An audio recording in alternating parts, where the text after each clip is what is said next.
online meeting about Students Empowerment Series. So this program is mainly organized for the students so that they can gain some motivational component in their life. So from this end, myself, Dr. Vijil Anbaya from Annamalai University, who is coordinating this program on behalf of Hurricane Vets Charitable Trust, Chennai. So motivation is the key that everyone requires for greater achievements, for greater creativity. If you want to do something, we need a motivation. And that too, a motivation from the appropriate source, it does wonders. So that is the reason why we have organized this meeting for the first time with a sitting officer in the civil cadre of our country. So stay with us and enjoy this session and kindly take some notes because our resource person is very keen to give some notes to you.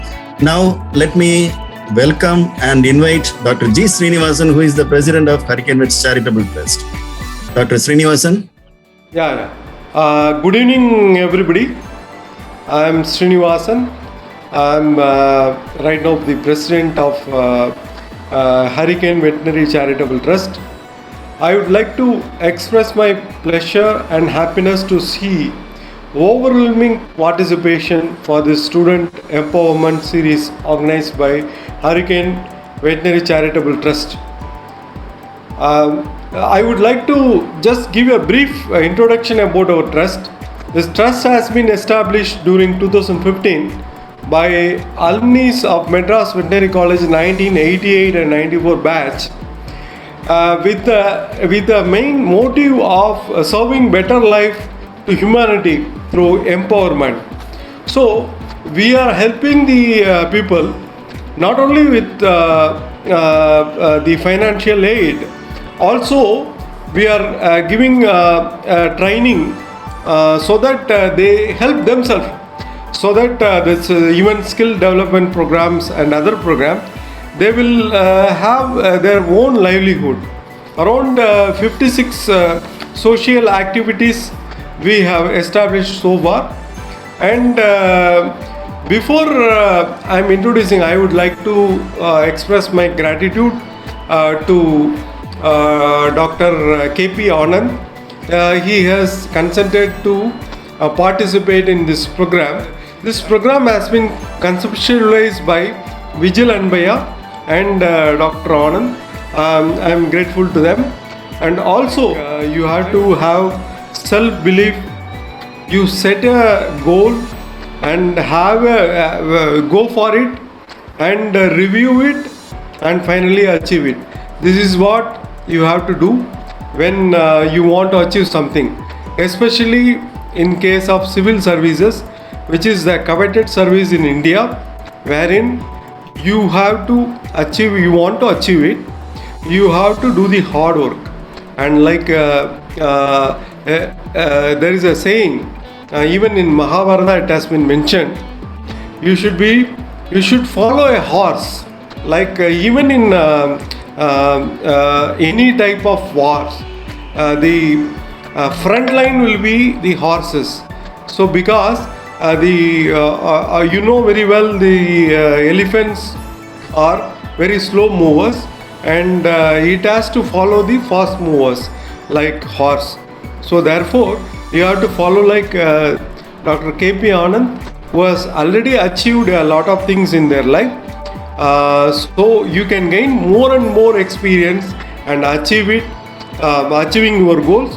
And I also express my thankfulness to all of the participants. I think around 17 universities have participated in this program all over India. I thank you and welcome one and all of you to this program. And it is over to Vijil Anbaya and Dr. K.P. Anand for further program. Thank you, Dr. Srinivasan, for your welcome address and the guidance that you are offered to our students. It's indeed a great thing. So, before going to our main presentation, I would like to give an introduction about our resource person, who is Dr. K.P. Anand, who is the Principal Accountant General. For your kind information, Dr. K.P. Anand is the founder of this Hurricane Vets Charitable Trust. And I would like to give a brief introduction about his career excellence. So, to begin with, Dr. KP Anand belongs to 1996 batch of IAAS. I don't know how many of you are familiar with the term IAAS, Indian Audit and Account Services. So most of us are familiar with IAS, Indian Administrative Service, and IPS, IRS, etc. So this IAAS, one day I happened to talk to one of my students. He told, sir, mistakenly you added one more A in between the I and S. So it's not like that.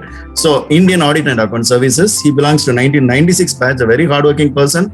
He assumed charge as Principal Accountant General in the Government of Kerala this January 1st this year. And before that, he was holding the charge as the Accountant General of Kerala since 2018. And coming to his previous assignments, he was the Principal Director, Regional Training Institute, Chennai, and Principal Director of Audit, Southern Railway, Chennai. Also, he served as Principal Director of Audit, Northeast Frontier Railways, and he held the additional charge of Accountant General in Assam, and he served as Director Finance on deputation basis with Southern Power Distribution Company of Andhra Pradesh Limited.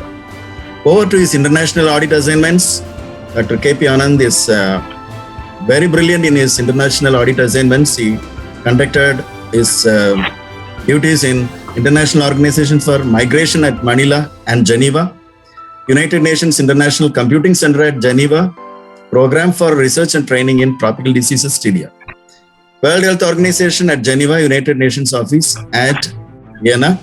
Also, he had done his proved his potential in United Nations Inter-Regional Crime and Justice Research at Turin. So this is an excellent capture, Dr. Anand, and he had his courtesy visit with our former President of India, Shri K.R. Narayanan, in the year 1999, while he was the probationer in the National Academy of Audit and Accounts. So these are some of the official meeting with his higher-ups, and it is a one official session with during the discussion with our former Governor of Kerala, Shri P. Sathasivam, and this one is with our Chief Minister of Kerala, Shri Pinarayi Vijayan. And Corona, this is a period of Corona, the pandemic, the world is suffering out of it, and Dr. KP Anand is not an exception. During the first wave, he lost his both father and mother within a span of 15 days. It was a so tragic event. And he just converted his experiences into a form of a booklet. It is a book and in 3 languages, English, Tamil and Malayalam. So that he had guided others in spite of his tragedies in his own family. He is guiding others through books, and he's a very good author and he's a poet in Tamil. His literary skill in Tamil is exemplary. And the first copy of the book was received by Honorable Governor of Kerala, Sri Arif Muhammad Khan. So this first book was released by him. And these are some of the lighter moments with the present sitting governor. And over to his home department, that is the Audit and Accounts Department. And this is an occasion with Sri Sashikant Sharma, Controller and Auditor General of India, and with Sri Vinod Rai in the year during his tenure 2008 to 2013. And this is for your kind information that Arrows is a hostel that Dr. Anand was staying during his probationary period at Shimla, and it has its own historical importance that it was the residence of Mr. Muhammad Ali Jinnah, Pakistan's first Governor General. And this photograph doesn't require any explanation. Most of you must be familiar with this. Okay, with this few introduction, let me invite Dr. Anand to continue this session. So let us hear from Dr. Anand. Hello, good evening. Good evening. Thanks to Dr. Srinivasan. Thanks to Dr. Vijay Lambaya. Good evening to all the participants. It's a good evening, sir. Good evening. Good evening, sir. It's a nice session. I think it will have a good, a memorable evening in the sense that I will be giving an introduction about what the civil services are and how we would be preparing for it. In this regard, I would like to also underline the fact that it is just an introductory session. Those who had already had an idea about civil services can still understand certain nitty-gritties, and for those who aim, those who want to aspire for civil services, you may also have a better understanding of it at the end of the session. I would be just moving on forth between the slide. We have a very small presentation, and I would also stop the screen share and come back. And at the end, we can have a question and answer session. So let's start with this thing. It is basically preparing for UPSC Civil Services examination. But then this is not only for civil services examination, it's also for other competitive examinations. I mean, apart from civil services, we have some more examinations also. Fine. And apart from the examinations which are being conducted by civil services, UPSC, we have other competitive examinations which are being conducted by the state services also. I am sure you would be knowing about the TNPSC, Kerala Public Service Commission, or Bihar Public Service Commission, or Haryana Public Service Commission. Like that, we would be having different public service commissions in the states. So that also, this would be the common mantra for all the services. Apart from civil services, provincial civil services, you can also think about any such examinations where you may have to compete. It could be the other exams conducted by UPSC, like for example, Indian Economic Service, Indian Statistical Service. These ones are not necessarily a part of the main UPSC Civil Services examination. In that way, I think it would be in a broader context for whatever services we are aiming at, for whatever exams, competitive exams we are aiming at. Now coming to UPSC Civil Services examination, as Dr. Vijayalanbe has stated, I mean, many of us would not be knowing about what are the services which are available. Normally, for a common person, I mean, a person who is in the college, in the final year of the college, may be only knowing about the administration. If you take the government of India or the government of a state, we know the government only through the eyes of the collector. We see the government from that perspective. So for a collector, he comes into service when he gets selected into Indian Administrative Service. Apart from that, we have Indian Police Service, Indian Forest Service. So these are the services which we call it as state services. Of course, in case of Indian Forest Service, Civil Services preliminary examination will be conducted. The UPSC Civil Services exam also covers the preliminary exam of Forest Service, but for the main, they have a separate examination. Apart from these state services, we have some central services. Let us see it one by one. Maybe just to give an example, the Foreign Service, Indian Foreign Service, Indian Revenue Service, Customs and Central Exercise Service, and of course my service, Indian Audit and Account Service. Then we have many such accounts related services, Indian Civil Account Service, PNT Account Service, Post and Telegraph Account Service. Then we have Defense Account Service, and we have certain railway services, Indian Railway Account Service, then Indian Railway Traffic Service, Indian Railway Police Service, Indian Railway Personnel Service, are some of the services from the railway side. But of course, from 2021, because railway, they have done some sort of rationalization of the services, railway services would be conducted separately and it may not be a part of civil services. Civil services examination, it could be a separate services and it would be done through a different examination. And we have Indian Company Law Service, Indian Defense Estate Service, Indian Information Service, then Indian Ordnance Factory Services, Indian Postal Services. These are all just to name a few. We have around 20 plus services, and there are some more services like Armed Forces Headquarters Service, then Delhi and Andaman Nicobar Civil Services, Police Services, Pondicherry Civil Service, Police Services. These are in a nutshell about the different civil services. Coming to the nature of the exam, what would be the nature of the exam? The nature would be, let me put it, it is in 3 stages. First, there would be a preliminary examination, and when you clear the preliminary, you go into the mains, and after the mains, you have the interview. Main examination has 2 parts, a written and the interview. In case of, and you see, I mean, why we are telling about the different stages is because the amount of competition it provides for us.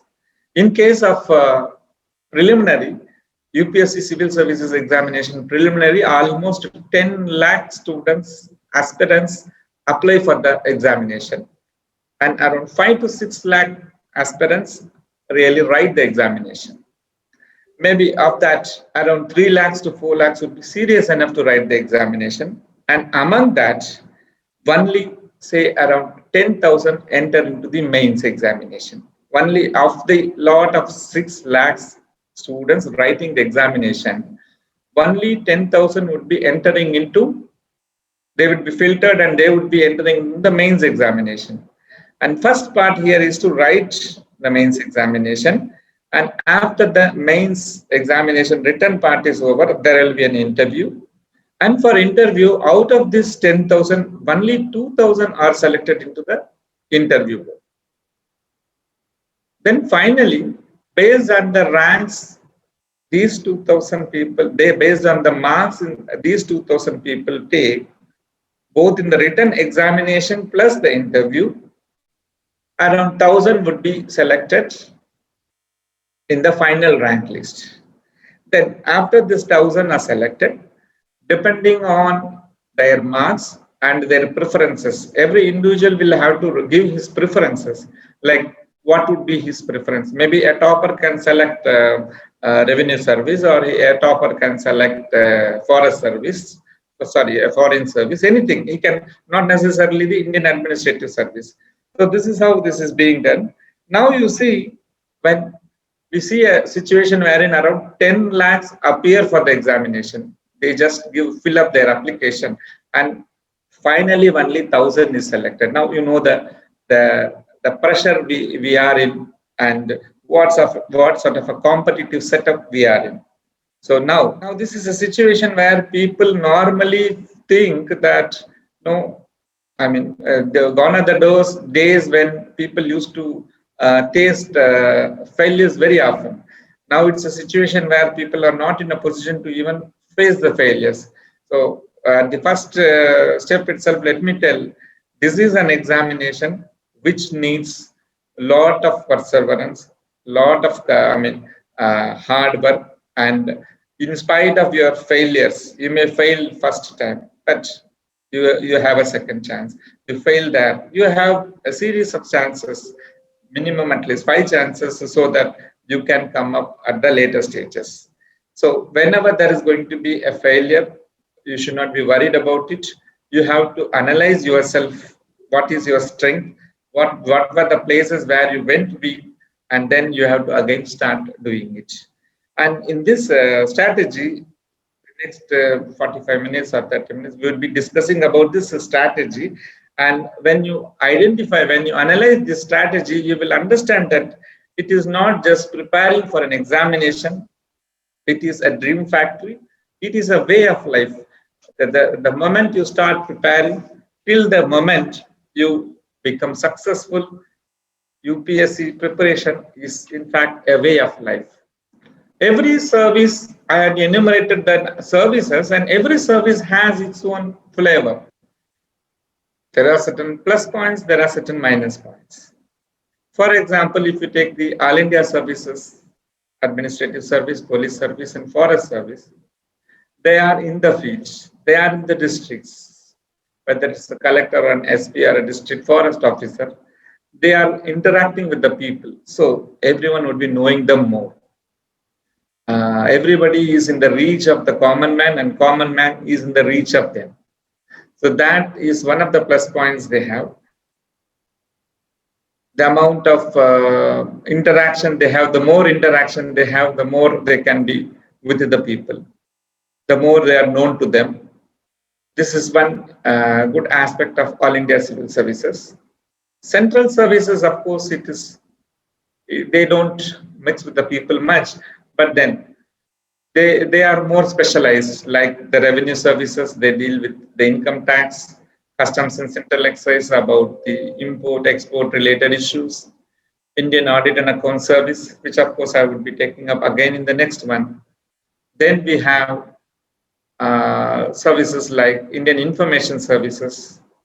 They deal with the press, they deal with Doordarshan, they deal with the All India Radio. Then we have the railway services, they run the entire railway department. Then we have services related to PNP, defense, ordnance factories. So every such a service deals with certain departments. And in a nutshell, in overall, they also work for the government of India and its various parts. I would say the states or the companies, corporations, autonomous bodies, in some way or the other. And we have state services. This is the provincial services which I had earlier mentioned. I mean the State Public Service Commission. There again, like IAS and IPS and IFS, maybe the group 1 services, what we call it. Here again, we have better interaction with the people. Now coming to Indian Audit and Account Service, which I belong to. Let me just tell about what Dr. B.R. Ambedkar mentioned about CAG in the deliberations in the Constituent Assembly. I am of the opinion that this officer is probably the most important officer in the Constitution of India. He is the one man who is going to see that expenses voted with the Parliament are not exceeded or varied from what has been laid in the Parliament in the Appropriation Act. If this functionary is to carry out the duties, and his duties, I submit, are far more important than the duties even of the judiciary, he should have been certainly as independent as the judiciary. What does Indian Audit and Accounts Department do? Indian Audit and Accounts Department, it takes care of the audit of the central government. It takes care of the audit of the state government, central public sector undertakings, state public sector undertakings, autonomous bodies, municipalities, corporations, everything which is being meted out by the government funds. And it also handles accounts in almost all states. Their pension, gratuity, pay slips, everything is being managed by the Indian Audit and Accounts Department. Can I do it? So now I think we are fully into the mode of how to prepare for these examinations. Can I do it? The question is, normally we think that, those who have already been preparing will not be having that idea, but those who are just now thinking of writing this examination, can I do it? Maybe that I am from an urban setup, fine. I will be from a rural setup. I may be from a village. I can be a poor person. I don't know much of English. I am more good at Indian languages only. I might have studied from a corporate school, municipality school, or a corporation school. I could be from one of the government arts colleges in some corner of India. Can we do it? Yes, there are many successful candidates in civil services who had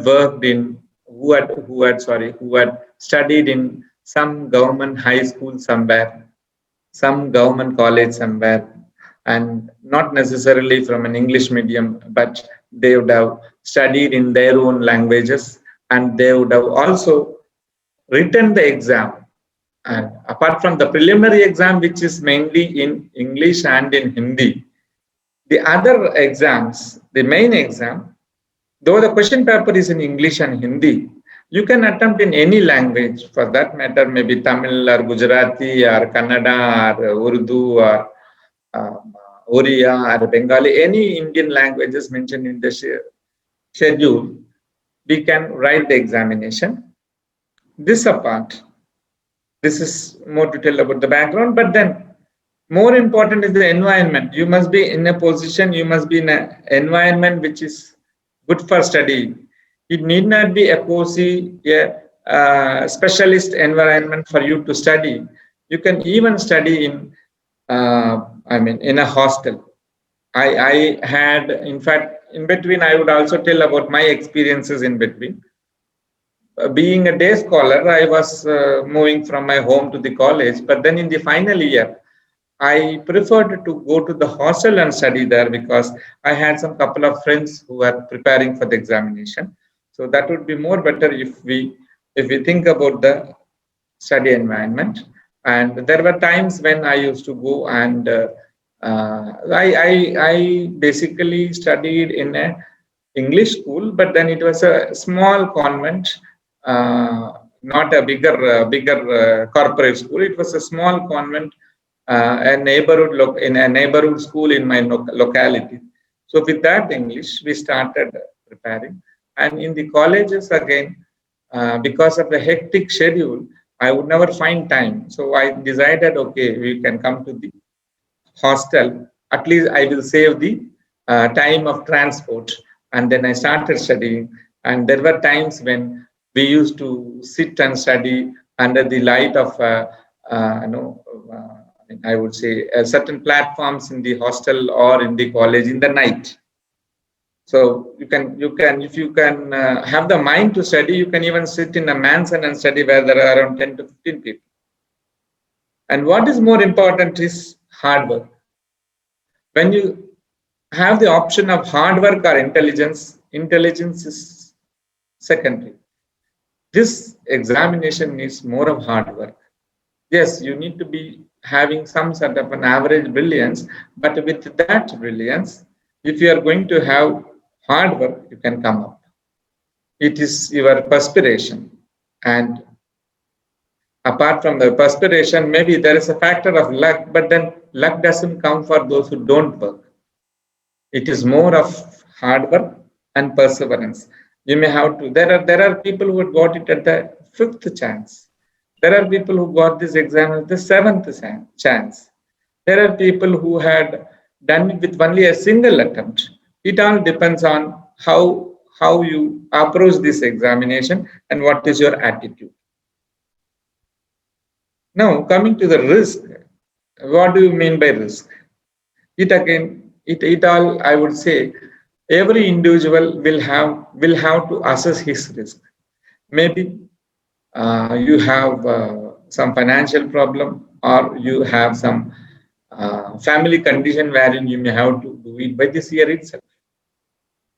So that sort of effort you may have to put.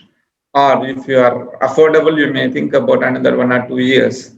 Or you may be more risk taking and you may think that I would prefer starting a business setup. I would become an entrepreneur rather than coming into services. Fine. Or there are cases where students, certain aspirants, though they got selected into state services, they had preferred though they had got selected into All India services. I know certain officers who were selected in All India services, that is to say IPS or IFS, but then they preferred to stay as Group 1 officer in the state services because they felt that being in their locality is more important. So you need to decide which sort of a service you would take. That sort of a risk taking you may have to take. In my case, what really happened was when I had my first attempt was just, I was just trying to know to have the feel of what is this exam. I just wrote my preliminary, I got cleared, but mains I could not clear. Then second time I wrote and I became successful. But before writing, when I was preparing for this, before I started my second attempt, I had appeared for my post graduation examination, which I got selected. And after being selected to the post graduation examination, uh, I had entered into the interview hall, and then 2 years I may have to do my post graduation. Then at the interview hall, the bell was about to ring, and I will be the next person to enter in. So then something struck my mind.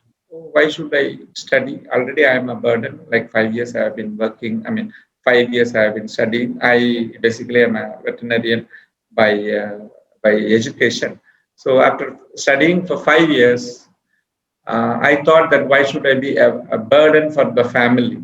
So let me, instead of again making post-graduation for 2 years, let me directly make a serious attempt for civil services. That was a great risk. I left the hall, the interview hall at that moment, and directly I started sitting for this examination.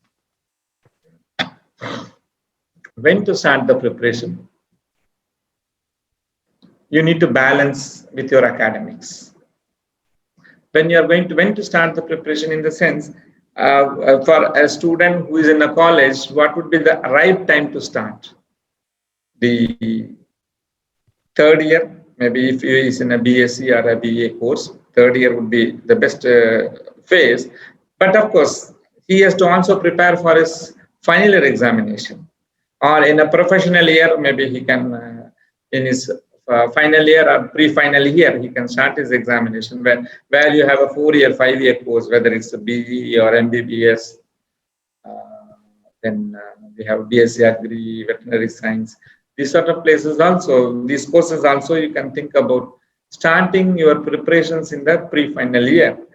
Here I would say, you will not be preparing actually, you would be rather, I would say, collecting material. You would be knowing what is what. You would be just having some idea of how to go about it. Because the moment you start doing it, you can't start reading it from the day one. You have to collect the materials. You have to know which are the books you have to study, and then what sort of question papers are coming, and who would be the resource material, which college, which educational institution, which tutorial would be best for you to read, or can you go for some government and centers which will be giving some idea, or the internet sources. All these things you may have to first go through it and have an idea about it.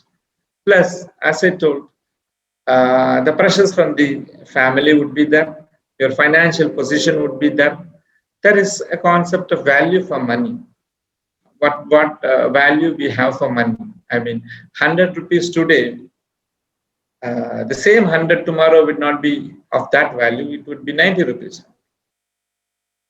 So every money you earn or every money you save, it has some value. And so is value for time. If I'm going to be settled this year or next year, by settling next year, by earning, by having a career next year, you are postponing your settlement by an year. So that means that you are losing 1 year. And there is a money value for this time. There is a time value for money, and there is a money value for the time. So you need to review every now and then. Am I working properly? Am I using my time properly? Am I using my resources properly? And start the preparations. Coming to what are the areas to read. First, take up the syllabus.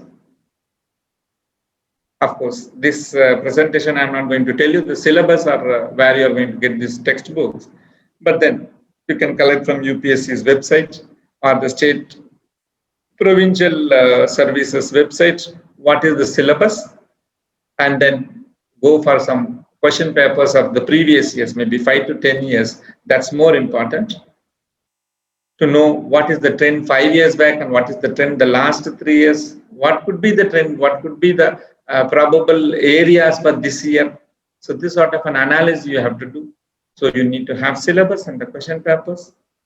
And coming to syllabus in a broad thing, there would be questions on, particularly you have I mean, you have some 6 papers of general studies. So in those general studies paper, apart from general studies, you have your optionals.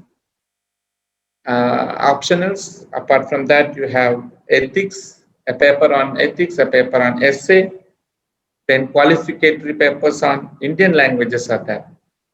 And in the 4 general studies papers, you have issues related to history, geography, science and technology, civics, I mean to say polity, constitution related issues, Indian economy, environment,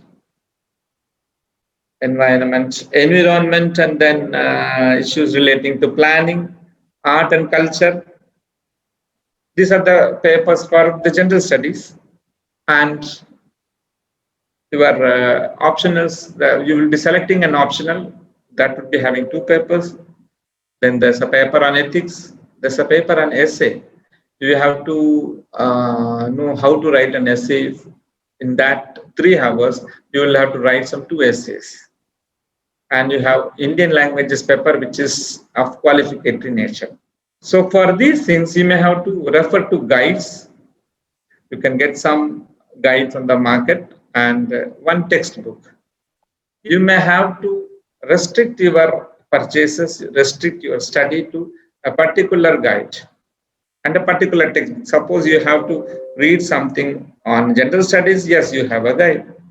And maybe you have a book for Indian national movement, you have a book for polity, you have a book for Indian economy. So like that, if you can refer to certain standard guides, standard textbooks for these issues, plus of course one standard guide that will take care of the issue. And daily you may have to read the newspaper, but don't spend more than half an hour or 45 minutes for going through the newspaper. You'll have to save time in other things. Then the periodicals, it could be magazines like Week, The Frontline, Outlook. You can have one of these periodicals is a proper one.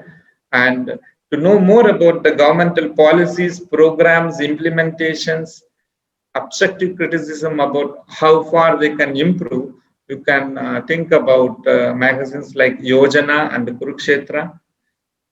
That would give insight about the governmental policies. People also see Economic and Political Weekly. You can restrict it. See that your time for newspapers, periodicals, all would be say roughly 1 hour. So I mean, more than that, if you are going to read extensively, you would lose time, and then to consolidate everything, you may not find time. And you may have to also read about, I mean, your optionals also. Optionals, depending on the optional you select, you have different textbooks. Again, that would be very voluminous to study. You may have to study it based on the syllabus, and your study should be a bit selective also, depending on the choices given and how far you can afford to leave certain area for study. Normally, it is good that you cover every area, but then covering 100% of the area would not be possible for anyone. So you will have to make some intelligent choices also. I mean, which area to omit and which area to study. So that you can take up separately. And yes, libraries. To differentiate your study. I mean, so everybody is going to read the same textbook and say some same set of 4 or 5 guides available in the market, but then how are you going to differentiate yourself? In this regard, I would suggest you, like, you may also frequent a library. I had frequented one of the libraries in Chennai for quite a long period, almost 3 to 4 months, where I could collect some material which I could differentiate, which I could think would be different from what is available in the regular market guides. So that helped me, and today we have a lot of websites and a lot of institutions which are providing such coaching.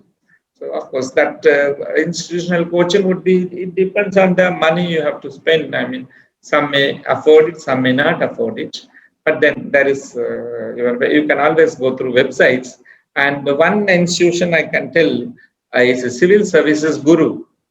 This is an effort taken by successful civil servants. Many of them voluntarily, they have decided to form a group, and almost for 7-8 years they have been coaching people. It's not real coaching, they provide mentorship. I'm a part of this, very recently I became a part of this initiative, wherein successful civil servants spend some time with aspirants and guide them, mentor them, and say that this is the area which they can focus on. I would like to just, I will just brief about this, and then show you the website also. This website, it provides, this group provides some sort of a mentorship, and every week, the basic qualification for this group is that you must have some idea about the entire study material. If you are going to go through this material, yes, then they have, right now, the group is, this website is allowing you to register for this mentorship program. It started on 15th and till 25th, you can register for this program. And when you register for this program, they will be having some sort of an screening, and they may select students. And once you are a part of this team, you can have interaction with the mentors, interaction with co-students, co-aspirants. And here also I had a couple of months back, I had given an presentation as to how to write an essay. Essay is one of the papers out of these 8-9 papers. Essay is a paper which I had given how to write an essay paper. This is just for this thing. Yeah. Now let us come back. So those who are interested, and if you have some idea about the civil services, yes, for the preparing for the examination, you can try this. You can get the details from the website. Now, again, continuing with how to read. Study environment, as I said, no, it could be mansion, it could be a hostel, it could be a platform. There were times when we used to discuss at a tea shop also. When as a group of people, when we used to go to the mess, we would be discussing that. So you have to choose the proper study environment. You have to be systematic. Plan it accordingly, like maybe like every day morning I would be studying for 3 hours. Every day evening I would be studying for 3 hours. Those who are having a job, those who are in a career, they may not find it having that much time. As students, people can have. And if you are an undergraduate student or a postgraduate student, if you come out of the college, yes, that is a different thing. But if you are a postgraduate student, you can decide, like, apart from your curriculum, apart from your area of study, you can allot some daily, say 3 hours or 4 hours. It depends on whatever you plan it. But be systematic. This part of a time you have to read, go through that. And when you go through it, you must also micro-schedule your preparation. In micro-schedule, every week you can say, okay, this week I will be completing this topic in history, or this topic in geography, this topic in my, this topic of what you call particular section of optionals. Or today I would be planning to write, every week I would try to do something on the essay part. Like this, you may have to micro-schedule your preparation. What is the big deal about planning? Planning is that not that 100% you will achieve, but if you plan, you can achieve around 60%, 70%. Then next week you will reassess yourself. You will review. Okay, to what extent I have done? Should I increase my speed, decrease my speed? Should I focus on some area? You will know that, yes, having done it, you will have to practice your exams also. This is my weaker area. So let me give more efforts to that weaker area. So that sort of a flexibility you have to build. Maybe next week you can think about some other area. So You should have a schedule, but it must be flexible. You have to review it.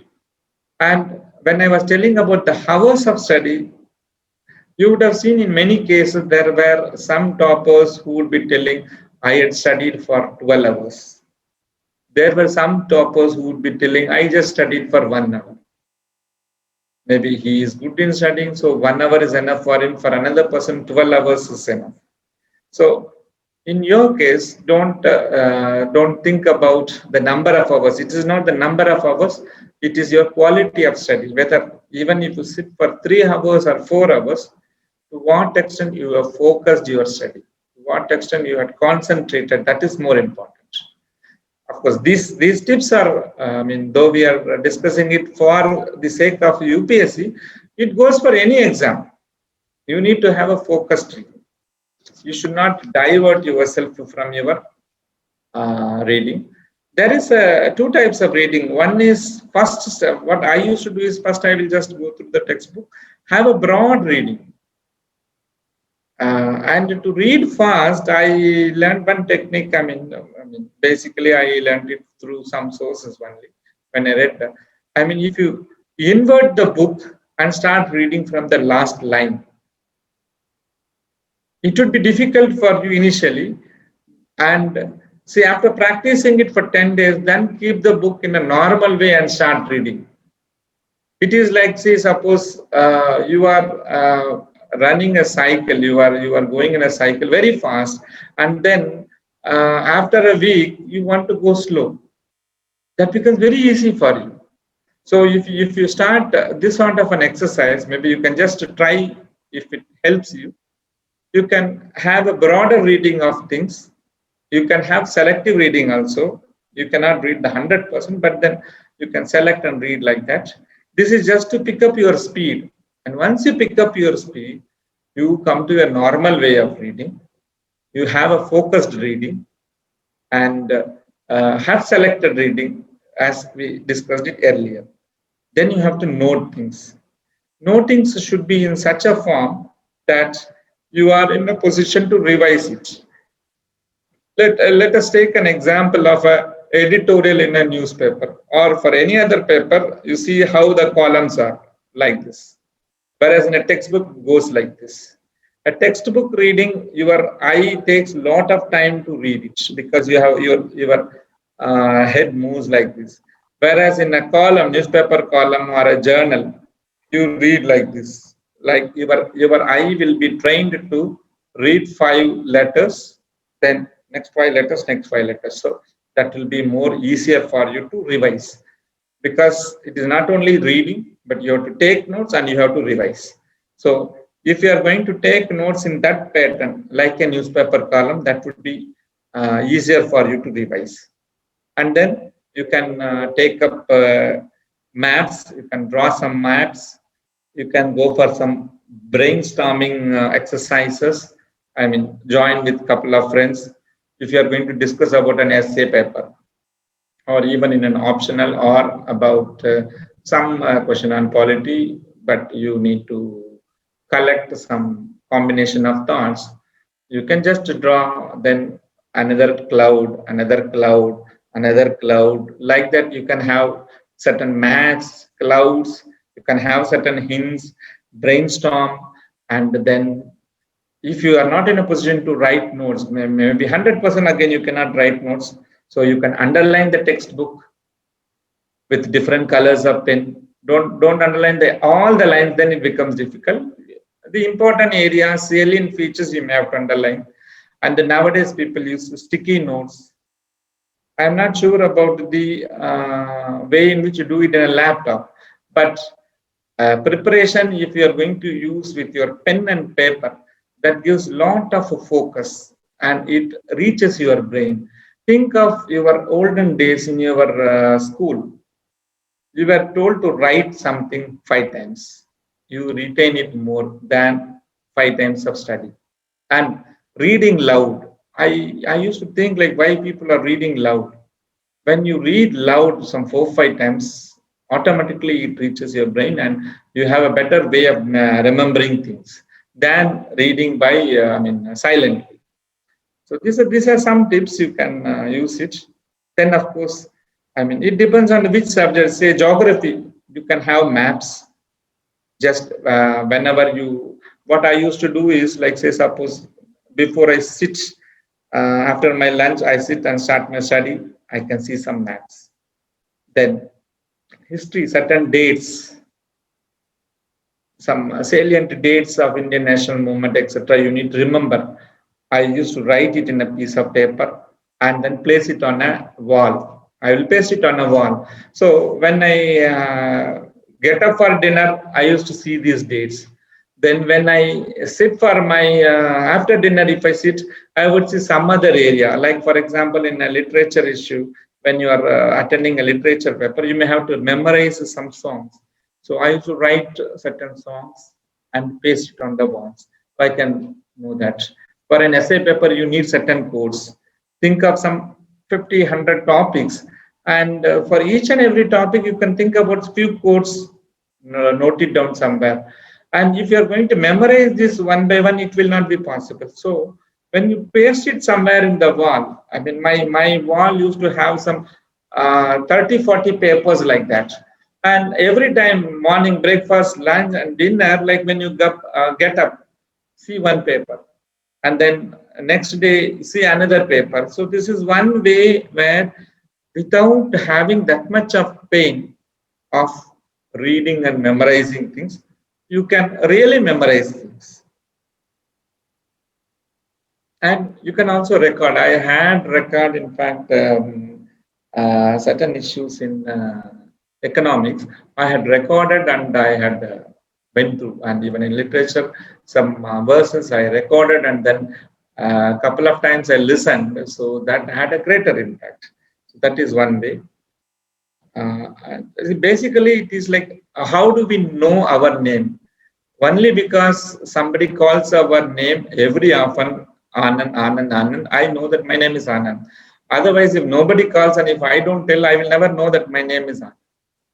So similarly, whatever you may read for 100 hours, but then only when you revise things, you will be in a position to reproduce it in the exam.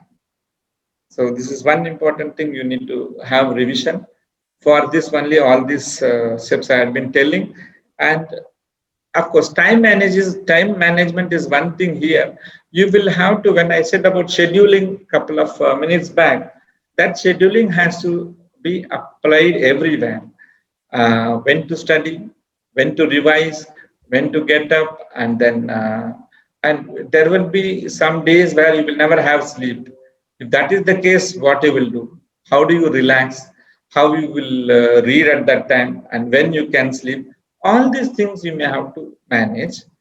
Then, of course, there are some times which is away from you. If you plan, if you want to read something in 1 month, you plan it for 20 days and then have some buffer of some 5 days, or plan it for 25 days, have a buffer of 5 days, because anytime our plan will go here and there. We will not be covering 100%. We can cover only 70%. So you must have some buffer time, not only during reading, even for your examination, which I will be again, when we are discussing about the examination, I will be telling how to do it. Now, coming to another issue, okay, I am going to study for some 4-5 hours. How do I study? If, as I told, if quantity is not important, quality is more important. And when you tell about quality, capsules of study, I would say here, what is our attention span? If you observe, if you remember, in your school, every session, every period would be for 40 or 45 minutes. Same in the college. Of course, nowadays we have lectures for 1 hour, 2 hours in Zoom and all, but that really is not that much productive. In the sense, one person, a group, we can listen to a person's lecture for maximum 40-45 minutes. More than that, you lose interest. If you have a graph, it starts like that, and after 45 minutes, it comes down. You will not have that sort of a attention span after 45 minutes. But today's, even 45 minutes is not the case. I mean, with all this social media, we really lose attention of things even in 5-10 minutes. Nobody is now in a position to read more than 10 minutes something in one particular article. So you have to develop certain capsules. That capsules can be say half an hour or 1 hour maximum, and in between them you have some breaks. Breaks like, I mean, if you're interested in music, okay, you can go for a song, you can listen to a song. That 5-10 minutes, don't read anything. Do some interesting activity. Maybe if you are interested in watering plants, go and do water the plants at your hostel, or if you are in your home, you can do watering. And I used to involve myself in cutting certain vegetables. So, like if I'm studying in my home, okay, I'm reading for an hour and I feel some sort of a boredom, go and cut vegetables for the dinner. Yes, that's a break for 10 minutes. And sometimes I also even have a break of listening to certain songs. Of course, songs you can even have it as a background music throughout your study also. That is also good. Apart from that, you can have some physical activities, mental activities. Here I would say maybe aerobics, yoga, and sujo, crossword, indoor and outdoor games. That break also is needed. You cannot be reading for 7-8 hours. Have some break daily, either in the morning or in the evening. Have some 15 minutes, half an hour break, and do something. And more particularly, this will also help in your health, because you are going to prepare this exam. As I said, it's a way of life, maybe for 1 year to 3 years or 4 years. And your health should not be suffering when you are going to prepare for the exam. And the situation in this exam is you lose even at the main interview stage. You have to start right from the prelims, mains, and then mains written, and then mains interview. So you, even if you lose at the last step, you have to come from the first step. So your health will take a toll. So you must maintain your physical health, psychological health, and mental health. You should not be worried about failures, and you should not be worried about the taxing study regimen. You should also maintain, when you are going to read, there will be a lot of issues like sleeplessness, acidity, all these things would come. So take care of all these things.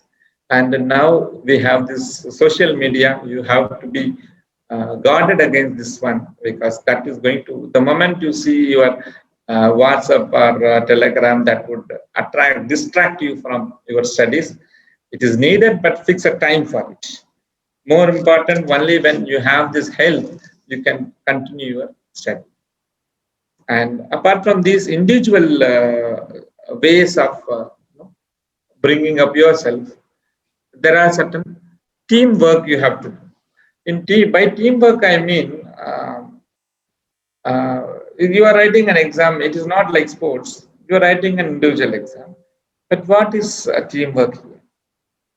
The competition here is not between you and your roommate or your co-aspirant who is preparing with you. The competition is between this 10 lakh students who are appearing for this, applicants who have appeared for this examination, of which 5 lakhs attend. The competition is among all these people, and you must be one among the top 1,000. Now, for that, you have to share your resources. You may have a material which your co-aspirant may not have. Don't think that, by giving this material to him, he will know something more than me. He will score more.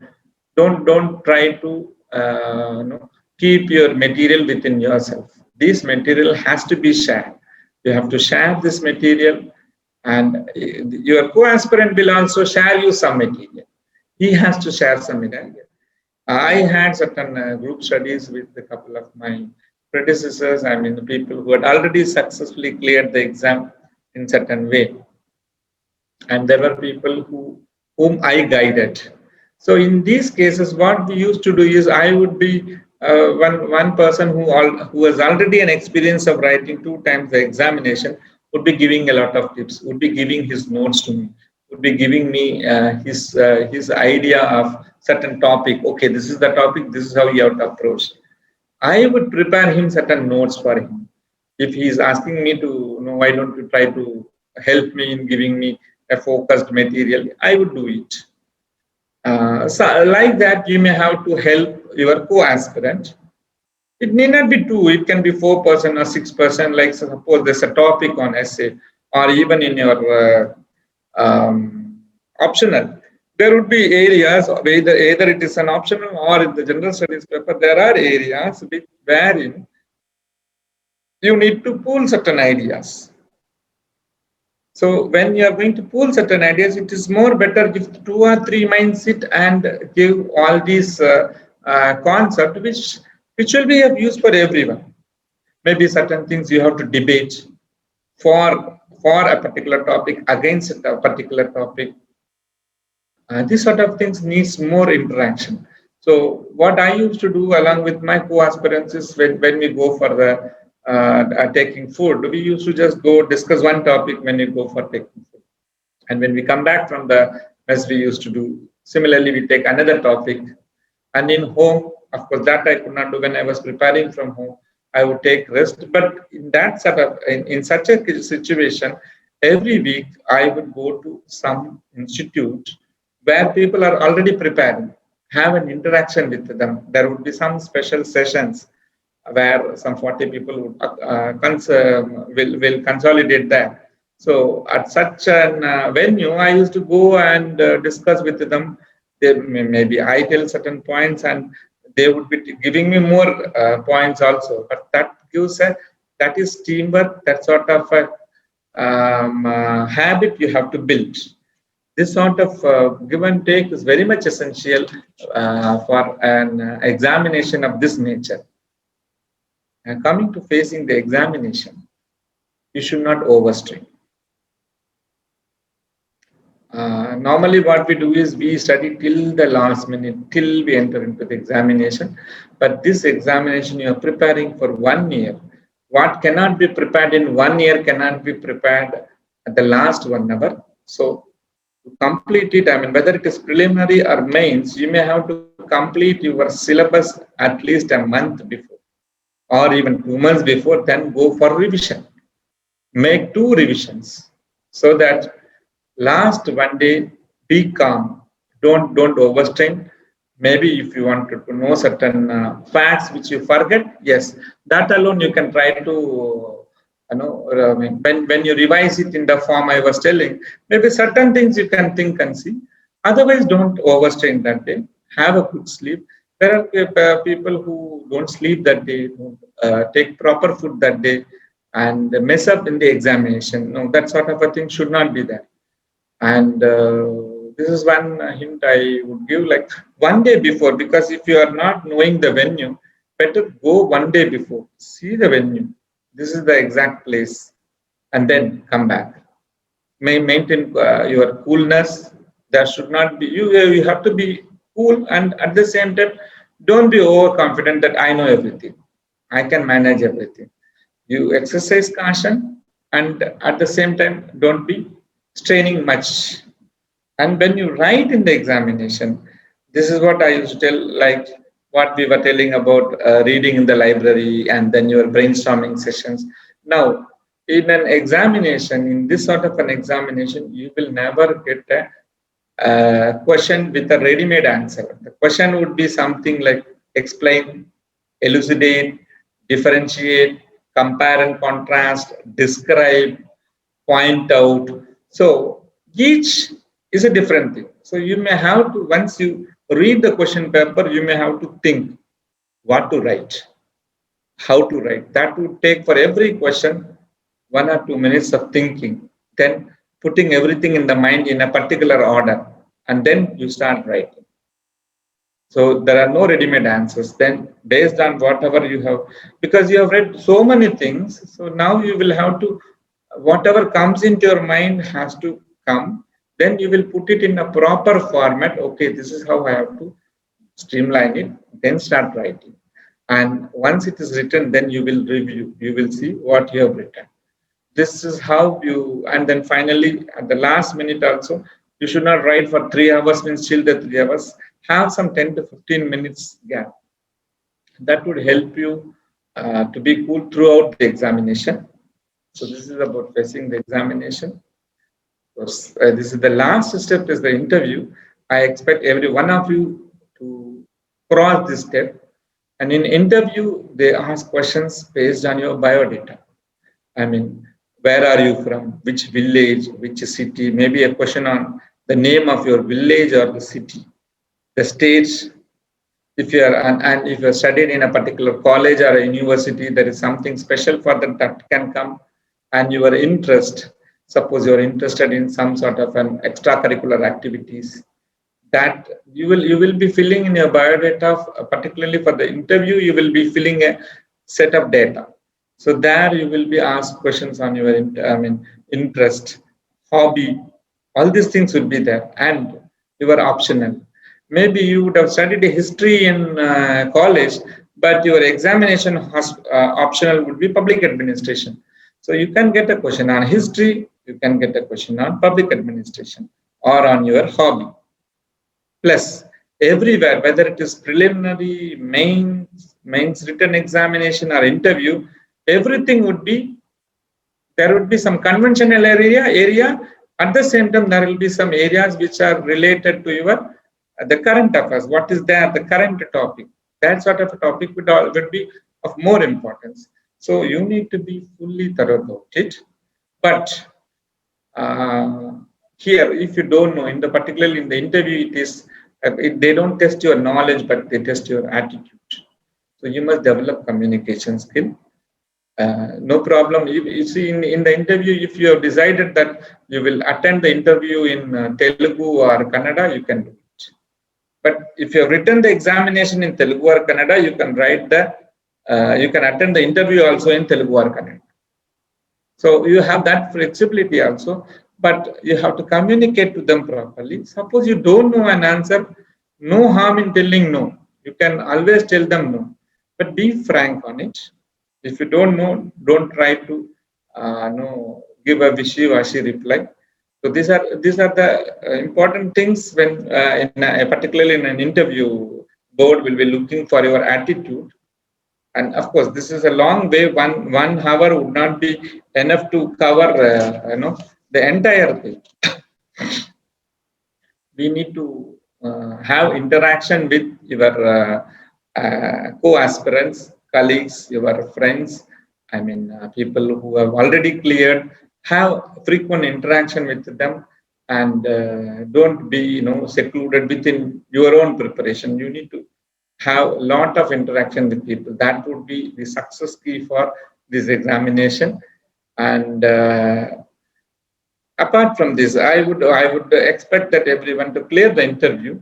Apart from this, what is there we gain? Apart from this civil services UPSC examination, you can write other UPSC examinations also. But this is the strategy. And when you are going to prepare for UPSC civil services, cracking any other examination, cracking state examinations, cracking bank examinations is not a very difficult thing. I had written some 4 bank examinations and cleared 2 examinations. Of course, the provincial services, I was not successful in provincial services, but bank examinations, I cleared 2 of them. In one case, I went for the interview also. In one case, I was selected, but then I was entering, since I got the civil services, I refused joining there. I told in the interview board itself. And services selection board, I was also selected at services selection board at Allahabad. SSB Allahabad, I was selected for a short service in the army. That is a 3-day process, which involves a lot of written and interview. They would be analyzing you for 3 days. That also I got selected. Basically, it is like this examination, appearing for civil services, preparing it helps in these examinations. And when you are going to parallelly think of some 2 or 3 examinations, the amount of hard work you put there, the amount of time management you manage there, that these are all exercises for you. These are all will be an habit which will help you. This will train you in maintaining these things. But you need not write 100 exams for that. You decide apart from civil services, what other areas you can do. Like I also wrote postgraduate examination. As I said, written I cleared. Main, I didn't wanted to attend and I came out. The interview part, I came out. So you have to decide like, okay, this is my main area. And parallelly, I can think about one or two areas. And among them, you can decide one will be a learning experience for the other. One would be training you in the other one. Totally, you get an attitude in this. This attitude will help you either in UPSC, civil services examination, or any other examination. And it is also helping you in life. So with these things, I would wish all of you best of luck in your endeavor. In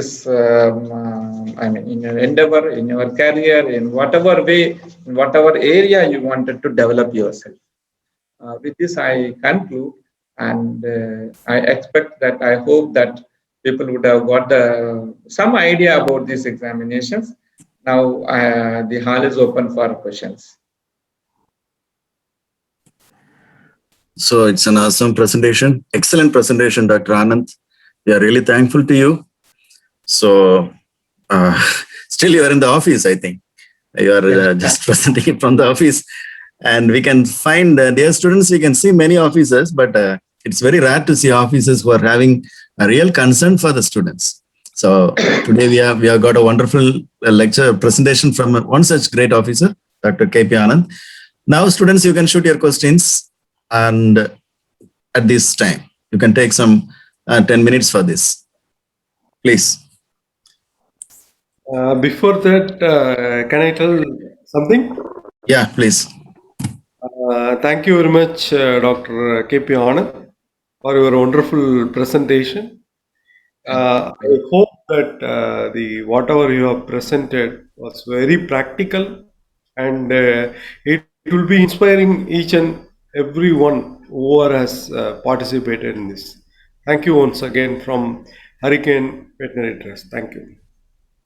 Welcome. Now I invite the interaction from student side. Students, you can make use of this opportunity, please. Pleasant evening, sir. Third year Annamalai University. Welcome. Thanks to you, sir. Time for us and making us get clarified on doubts recording UPSC. Sir, everywhere there exists a myth that one should start their preparation at their very first year of their college. Only then they would be able to crack it in their first few attempts. So what extent is this true? Because I see people in Chennai, even the school children, after their school hours, attending the evening classes in the nearby coaching centers. So how could we be able to compete with them? First of all, if coaching center is necessary, or do we have any better option for preparation? Right. I mean, it's a good question that you come up with. The valid doubt many people have is when to start. Should I join a coaching institute? It depends. I mean, a coaching institute can give you some idea. Of course, we have some coaching institutes on the commercial terms, many in Chennai, other parts of the country we have. In fact, Delhi has more number of coaching institutes. And every state has its coaching institutes. You can, if you are affordable, you can try this coaching institute. But that is not the only thing. I mean, even there are successful candidates who had never been to such coaching institutes. They had their own way of studying. If you can go through the material, start reading it, and have interaction with other co-aspirants, coaching institute is not very much essential. Even without that, you can do it. Only thing is you need to start a bit earlier. By that, I would mean not necessarily like in your first year of college or during the school itself. The final year of the college would be better. When you are around, say, 19 years or 20 years, that would be the right time for you to decide. Maybe the second year or third year, if you're going to start your thing. By the time you finish your undergraduation, maybe you have 2 more years of your post-graduation. This time will be the right time for you to, many of the people who prepare, do it in that way. By the time they complete their post-graduation, they are into some service. That would be better. Thank you, sir. I would like to ask you, when did you start preparing for civil services, and how many attempts have you made to crack this Group A civil service? Where did you get the guidance at the very early stage? Okay. Like I had my second attempt was a successful attempt. First attempt I just tried. I knew what is what, and then the second attempt I could clear it. I started in the pre-final year. I had a 5 years BBSc is my course. So in the 4th year, I started just knowing what is what about this. And then slowly when I completed the course, then next 2 years, I had a very good, I prepared well for this examination. And what was the other question you said? Third one is? So where did you get the guidance at your very first stage? Yeah, guidance is something like, though I was looking for some guidance within the faculty of the college, maybe because they are expert in their own field, they could not guide me in civil services. So what I did is, I could find out some postgraduate students who were writing civil services. A couple of them were attempting for the first time, and a couple of them had already cleared and they were writing for betterment. So I thought, and they were present in the hostel. So I decided to move from college to hostel, have some common study timings with them. So this is how, that was the inspiration. And there was one of my professor was also my uncle, and my professor were also the guiding force behind me. They inspired me. They said that, why don't you prepare for civil services? So this is how I came up into this field. Thank you, sir. Thank you so much. And how did you keep yourself motivated during your preparation, sir? She's asking about your motivation. Motivation. Yeah. Motivator is, I mean, when you see in the newspapers, I mean, of course, it would be a laughable thing, but then it could be the motivation for every one of us. Like, I used to imagine myself, okay, my photo would be coming in as the topper in civil services. Of course, I am not a topper in civil services examination, but then I used to think myself, okay, next year my photo would be coming in the newspaper. Next year my photo would be coming in all those civil services chronicle, competition, success, all these papers would be coming up with our photo. So that sort of a motivation I developed. And then I was just thinking like, yes, if I enter into civil services, I can have a better way of helping the society by planning things and executing things what the government wants for the common man. That was my motivation. Really great, sir. Thank you so much. Actually, I have prepared sort of questions, sir, but already all my questions have been answered by you in this video. Like, you have to be strong enough. You, even if you are failing, don't worry about it. You have to analyze it. Like first time when I wrote and I got very moderate marks, I felt that yes, I failed, but then analyze it. What is the reason behind our failure? Where I went wrong? So okay, this is our weak area. So let me try to improve on this area. That is how you have to improve. If you are going to think it as a failure, I mean the normal proverb, failure is the stepping stone for success. At the moment you fail, analyze what are the ways in which we can come up, we will necessarily come up. So that sort of a thing, and that is very much essential. I mean, you have to continuously do it for the next 2 to 3 years. There were cases where people have got in at the 5th attempt, 6th attempt, 7th attempt. So you have to have that mind and you have to start doing it. Right? Yes, sir. Thank you. Thank you so much, sir. Thank you so much. Really, your views and ideas help us even more better to get better knowledge, sir. Actually, it's a good initiative taken by you people, the Canvas Charitable Trust, and I kindly request you and your team to carry on this good work until many of the aspirants like us get benefited, sir. Thank you. And also, I just grab this opportunity to thank our Vijil Anbaya, sir, for coordinating this program and insisting me and my friends to take part in this wonderful session. Thank you, Anand sir, and thank you, Vijil Anbaya, sir. Thank you, everyone. Yes, that's nice, Abhinaya. This is a beginning, and we'll be definitely continuing this program with many other offices, and I'm very sure that Dr. Anand will be visiting us frequently. So because we need his guidance. So any other questions? Sir, this is Anishka from Annamalai University. How to crack UPSC mains, that is essay papers, sir. How to write it in a precise manner. So you have to give some.